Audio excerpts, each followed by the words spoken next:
ನಮಸ್ಕಾರ. ಮೌಲ್ಯ ಶಿಕ್ಷಣ. ಮೂಲ ಮೌಲ್ಯ ಪ್ರಾಮಾಣಿಕತೆ ಮತ್ತು ನಿಷ್ಠೆ. ಉಪಮೌಲ್ಯ ಕಾರ್ಯಗಳಲ್ಲಿ ಸ್ಥಿರತೆ. ಕಥೆಯ ಶೀರ್ಷಿಕೆ ಶಾರ್ಟ್ ಆಫ್ ಒನ್ ಬ್ರಿಕ್. ಒಂದು ಇಟ್ಟಿಗೆ ಕಡಿಮೆ ಇದೆ. ನಾವೆಲ್ಲರೂ ನಿಷ್ಠಾವಂತರಾಗಿ, ಪ್ರಾಮಾಣಿಕರಾಗಿ, ಉತ್ತಮ ಚಾರಿತ್ರ್ಯ ಉಳ್ಳವರಾಗಿ ಇರಬೇಕು ಎಂದು ಹೇಳುವುದರ ಹಿಂದಿನ ಮರ್ಮವೇನು? ಕೇಳಿ. ಒಬ್ಬ ಮನೆ ಕಟ್ಟುವ ಗಾರೆ ಕೆಲಸದವನಿದ್ದ.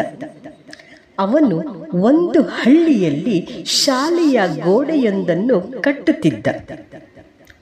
ಅವನ ಕೆಲಸ ಮುಗಿಯಲು ಬಂದಾಗ ಅವನಿಗೆ ಒಂದು ಸಮಸ್ಯೆ ಎದುರಾಯಿತು. ಗೋಡೆಯನ್ನು ಪೂರ್ಣಗೊಳಿಸಲು ಅವನಿಗೆ ಒಂದು ಇಟ್ಟಿಗೆ ಕಡಿಮೆ ಇತ್ತು. ಹತ್ತಿರದಲ್ಲಿ ಇಟ್ಟಿಗೆ ಖರೀದಿಸಲು ಮಾರುಕಟ್ಟೆಯೂ ಇರಲಿಲ್ಲ. ಅವನು ಏನು ಮಾಡಬೇಕೆಂದು ಯೋಚಿಸುತ್ತಿದ್ದ.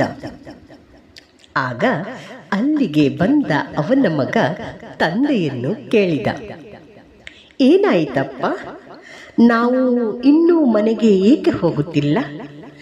ಗೋಡೆ ಕಟ್ಟಿ ಮುಗಿದಿದೆ ತಾನೇ? ಇಲ್ಲ ಮಗನೇ, ಇನ್ನೂ ಮುಗಿದಿಲ್ಲ. ಒಂದು ಇಟ್ಟಿಗೆ ಕಡಿಮೆ.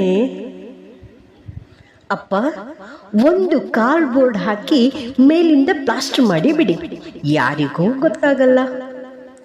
ಇಲ್ಲ ಮಗನೇ, ನಾನೆಂದಿಗೂ ಹಾಗೆ ಮಾಡುವುದಿಲ್ಲ.